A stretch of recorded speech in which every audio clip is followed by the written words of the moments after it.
Hello everyone, good day to all of you. We've got a pretty cool review today. Going to be looking at the Nefarious Arms A5 clone gas block right here. So a lot of stuff that I want to talk about with this. Of course, I'm already out at the range because the most important thing is to actually test how this functions. When I'm recording this, not too long ago, just about a month ago, I did a video on the Waffenberg adjustable gas block. Well, frankly, it was actually terrible. I was shocked with how badly it went, but this just came out around the time that I'm recording, and by the time that I upload this, assuming all goes well, it'll be still pretty new, so we're going to see how this does. Functionally, it works pretty much exactly the same as the actual A5 gas blocks from HK. You have a normal setting right here, and you have a suppressed setting as well. However, they do also have a bunch of different adjustment screws, which I'm going to talk about and look at more later. But for now, let's just test if it works. I haven't done any shooting with this yet. This is a upper that they actually sent to me, which is really cool. This is a clone of an A5 right here, 11-inch barrel. This is on an SBR lower, of course. I'm not breaking any laws here. So let's just start with a test with this unsuppressed. Very first, just to make sure that everything's working, I'll fire a few rounds. After that, I'm going to switch to the suppressed setting. I'm going to be using a SLH762 suppressor for this test, and we'll just see how it runs and see if there's any issues. So let's go ahead and get started here. All right, just change the camera angle so you can see this better. So I'm starting with some Lake City M855 right here. I have a bunch of different types of ammo to test this with if there are any issues. And I don't think there will be, at least on the normal setting, but when I actually get to suppressed, we'll see if there are, because you know, there might be, because it is a flow-through suppressor. But oh, hold up, I had this on the suppressed setting.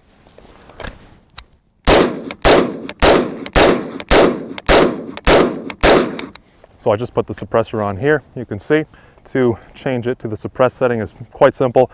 Now normally these settings here on the side, if you had an actual A5 handguard, these would actually correspond. They actually have the N and the S written on the side, and the, you know, where these sit, it does correspond with the line, but I don't have that. I do have a handguard for this, but I'm not using it for the test, just so you can see what I'm doing. So I've just flipped this to the suppressed setting now. Let's find out if it runs.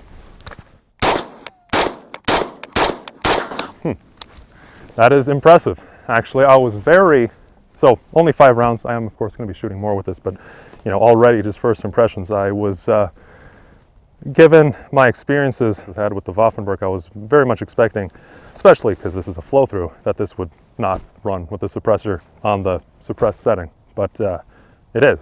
So that's awesome. That was with the Lake City MA55, as I said. What do I have here? So let's go ahead and test this with a different type of ammo. I have some PPU here as well. Let's see how that goes.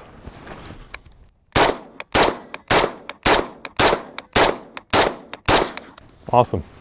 And that's PPU SS109, so it will be, you know, fairly similar in how it's gassed.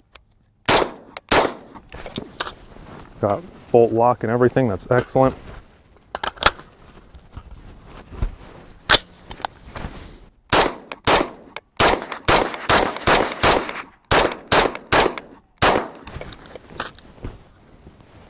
Very nice. So that has got me impressed. I'm actually really impressed that it did what is advertised. So as far as what I'm feeling, so generally when I use this suppressor, I do use it with my G95K clone, which I'm currently using the bolt carrier from in here and all that, because this wasn't a, you know, a complete upper assembly, just most things. But usually when I'm shooting that, I just have the standard vented gas block on there, and if I'm doing, like you saw, I wasn't really mag dumping, but even that volume of fire with the other gas block, I do get a little bit of gas, and if I really do mag dump, I can get kind of gassed out with that one. But with this one here, this is actually remarkably pleasant. But I'm going to go ahead and I'm going to keep firing, do some drills with this and all of that sort of stuff. So I'm actually out here at the range a second time because I ran out of time the very first time when I came out here, just because it got too dark and the range closed up. So I didn't get a chance yet to test out the adjustment screws for this that I was kind of mentioning earlier, but I will now. As far as how it ran so far, I've got about 150 rounds with this, mostly with the suppressor, as I'll kind of show some of the overlaid footage here. Everything worked quite well. As I said, I had quite a few different varieties of ammo that I was taking out. Lake City MA55 was the very first one that I tested, and it all worked fine. I also used some PPU, which also worked just fine. However, I also used a lot, unfortunately I brought a lot of this Norma SS109 out, which is made by Ruag, or R-U-A-G, which had problems locking back. It mostly was feeding fine, but was having a few problems with that, and I really heavily think that that's just the ammo itself, because I had issues with that ammo a lot in my other rifles with failures to extract, you know, torn cases. I inspect the rounds a lot before I even load them, and I had to throw out a lot just because they were damaged in kind of ways that I wouldn't really want to risk shooting through one of my rifles. So what I wanted to do now is to test the adjustment screws, like I said. So they will send this with several different adjustment screws just to kind of get a feel for the difference in recoil. You should only be adjusting these with the unsuppressed setting because of how this works and how it bleeds off gas. It's not going to have a very good effect if you're trying to tune it to being suppressed. So normal setting, or I should say the normal gas block right here. Let's just see how that does.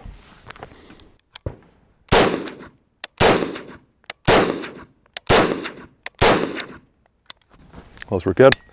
So I'm going to switch now to just going to go through their other screws.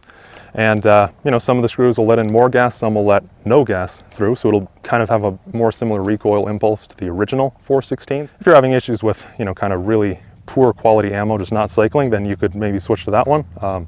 In most cases though, you don't really want, I don't think you really want to run that one. It'll just be increased parts wear and all of that because you're just really overgassing the gun. Furthermore, actually, one more thing I do want to mention since I'm talking about adjusting the gas block. If you are having issues with this cycling on the, so if you were using a suppressor, I should say, and you're having issues with this cycling, it's strongly recommended. Nefarious Arms did mention to me that you should not try to run this on the normal setting on the gas block when you're using a suppressor, because it will get just super overgassed and you'll have a lot of issues with, as I said, increased parts wear, but kind of to the extreme. So I did want to show how those adjustment screws go in here. So when you buy this, you'll get all this stuff right here that I'm holding, the screwdriver as I said, and then this bag of all the extra screws and all of that stuff, also some anti-seize here. You'll get all that in this kind of tube right here.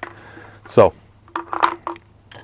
if we go ahead and open this up, now I also do have a leaf spring in here since they sent me the whole A5 upper. The normal kits won't come with this, I mean, unless you do buy one of their full uppers, but if you just buy the gas block, of course, you'll get just what you need. They also send an extra roll pin, coiled roll pin here for installing it, which is cool. And the anti-seize, of course, while you're installing it. So here's how I'm going to do this. I'm going to start with this adjustment screw right here. You can see somewhat, this has kind of a hole going through it, so I think this will let a decent amount of gas through it. We'll see. I'll start with that one. I will then go to this one, which looks pretty similar. Again, it has a hole in it, but I mean, it is definitely a different size. I think that one is a bit smaller, and also you can see it's a bit longer there. And then this one right here is the just full-on plug. So I believe this is the one that's going to prevent any venting from happening. So it'll be pretty, probably a pretty harsh recoil impulse, but we'll see. So I'm not going to show you this every single time just for the sake of brevity. I'll just show you it the very first time, and just keep in mind that this is the order that I'm going to be going in. So got those laid out here. So you can see the gun's clear, of course. So just putting this in here, and this is magnetic. Nefarious Arms did mention you generally don't need to fully disassemble this, you know, ever. This is about as much as you'd ever need to do. You can take it apart more, but as far as maintaining it, you don't need to go really at all, even to the level that I'm doing right now. You could just kind of set it and forget it, just make sure it works right the first time, and just never deal with it again. And actually the regular A5 gas blocks, you can't even do this. They kind of have everything locked in place. So there is the regular factory, or I should say the one that came in the gas block to start. So then to put the new one back in, just exact same, just getting this lined up here, and then just putting it through the front. And you don't really need a whole lot of torque at all. I'm just going to make this hand tight. You definitely do not want this to strip out in your gas block. And you could also use some anti-seize on here. Since I'm going to be switching through all these so rapidly, I'm just probably going to fire 5 to 10 rounds with each. I'm not going to bother just yet. But there we go. So just hand tight. Now, as I said, I'll test these next two in this order. But let's go ahead and see how this one works. The way I'm going to do this is I'll fire 5 to 10, probably just 5 rounds. Then I'll put in this mag, make sure that it, because this is an empty mag, you can see here. So firing my mag with actual rounds in it. This is PPU that I'll be testing with, and then making sure it locks open on the last round just to make sure we don't have any feeding issues with this empty mag. All right, here we go. We'll see how this runs.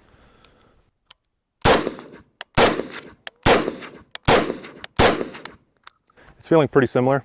Now let's, I actually did already fire 5, but, and this time I am firing 6, but it doesn't really matter. So let's see if it locks back now. Perfect.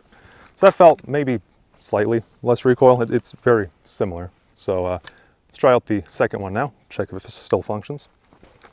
Second of these gas adjustment screws here.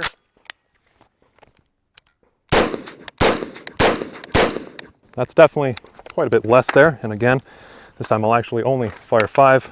We'll check for bolt lock. Yeah, all is good there. Now for this plug screw, the last of them all, let's see how this goes. Yeah, that is just one shot, but yeah, this is definitely a lot more recoil.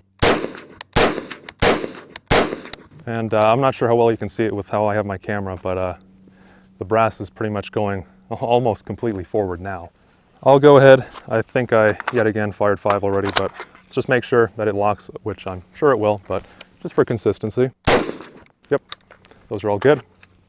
So, actually, one more thing I am curious about. So as I said, these gas adjustment screws are designed for tuning without the suppressor. Obviously, when you're adjusting it, it will have a tiny bit of an effect on the suppress function, but that's not its primary purpose. So I'm going to put the screw in. I believe it was the one right before this that lets the least amount, or I should say that vents off the most amount of gas, so it's the most pleasant as far as recoil is concerned. I'm going to put that one back in, and I'm going to, again, I'll fire a few rounds unsuppressed just to make sure everything's working fine, which I'm sure it will. But then I did want to fire it also with a suppressor just to see if I get any different results. And this is, again, this is still the PPU, so this was stuff that was working last time, so if there are any issues, it'll be a good point of comparison. Okay, so I'm back to that pretty pleasantly recoiling vented screw, as I said. Just gonna fire 2 rounds here, again, just to double check everything's good. And then switching to here. Good.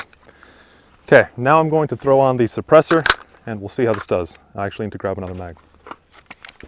All right, so I just took some rounds out of a different one of my mags, loaded them into here. Again, these are PPU, you can see right there. 3 rounds. I'm using the same mag just for consistency, just in case there are any issues, then we can kind of isolate variables. So, switching this to the suppressed setting now. Would help if I turn this the right direction. I do want to also mention, since I did use the Waffenberg gas block so recently, that one thing I'm really liking about this, as I said, I've got about 150 rounds from the last session, and of course now all the rounds I've shot this time, so I'm at about 170. It is very, very nice that this is not gumming up from carbon. It's still very easy to turn back and forth, you can see. Only reason I was struggling was because I was turning it the wrong way. But very nice. So I'm on the suppress setting now. Let's see how this does. Super. Locked back, very pleasant recoil. And of course I only had 3 rounds, so that's why I didn't switch to a different empty mag. So that's really, really nice. So one more thing that I did want to test with this gas block here, because I just so recently did test out that Waffenberg. One other issue I was having with it is that when I would put a suppressor on it, it would be jetting all the excess gases off the sides. Now this one is too, but the issue I was having with the Waffenberg is, well, I should say specifically because it was on my MR556, my hand is right here, and it was burning my hand really bad. I haven't been able to test that on this one yet because I need to consciously kind of get a weird grip on it just because of where I have my light mounted on my hand guard, and usually my hand is way back here.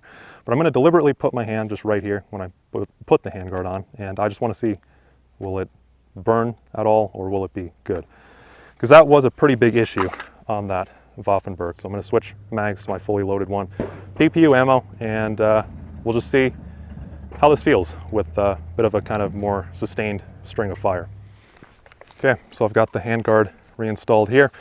I am using a Maximum Defense handguard. While I get this loaded, I did want to talk about that. With most handguards, you'll actually be able to adjust the gas block with it attached. For example, with the Geissele, it is just kind of around here and you'll have access to the knob. This Maxim Defense handguard is, it's kind of interesting. The only reason I have it is because that's the upper that I have that I'm salvaging this off of for the time being. But okay, got this loaded. Same type of ammo. Let's just find out. I'm going to deliberately grip right here. I'm not touching the suppressor itself, just barely. So let's see how this is as far as the gas venting off the sides.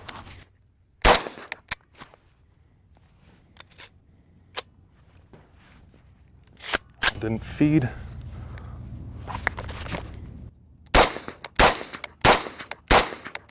Okay, so I am feeling some.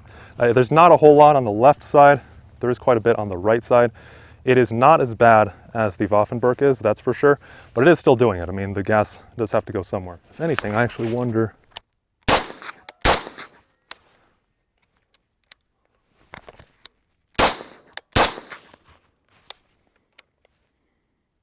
So depending on how you're gripping the rifle, I'm just kind of feeling where it's mostly jetting off the excess gas. It is more so kind of directly to the side and a bit more to the bottom. So there is still some of an issue with that if you are happening to grip it right here, which you're probably not going to be if you have an 11-inch, but on the longer, like a 14.5 or a 16, then that might be more of an issue. Because for me, on my G95, well, I said clone earlier, but more so just inspired build, I do grip right there where the gas block is. All right, so let's get a close-up look of this gas block. Very first, I did want to talk more about the whole excess gas kind of potential issue that I was mentioning, where I was kind of feeling some getting vented into my hand. So unlike the Waffenberg, this is exclusively, it only vents to the side when you are shooting suppressed, whereas with the Waffenberg, it was always kind of doing that a little bit, just worse when it was suppressed. But with this one, furthermore, it is only jetting it off of this right side, and if it is doing any on the left side, I really can't feel actually any at all on my hand. Everything I was feeling was right here on these two fingers. So if you look at where the handguard right here is lining up, when I was shooting, actually I was forward of where the gas block is. So I don't actually think that it would have an issue with gas on my G95 MR556 build right here, because you can see here is where I usually hold it. I got the hand stop here as an indexing point, and then I just hold it right about here. Now usually my left hand kind of sits like this here, so I actually think that it would be out of the way and it wouldn't get hit by the gas. So here is the regular vented HK gas block you can see I have right here. Comparing that to the 416A5 Nefarious Arms clone gas block right here. So you might be wondering, how does this possibly work? Because they only have the one single roll pin, which is how the actual A5 gas blocks work. I believe it should be better for harmonics in theory. And also the actual HK ones are really, really tight to the barrel.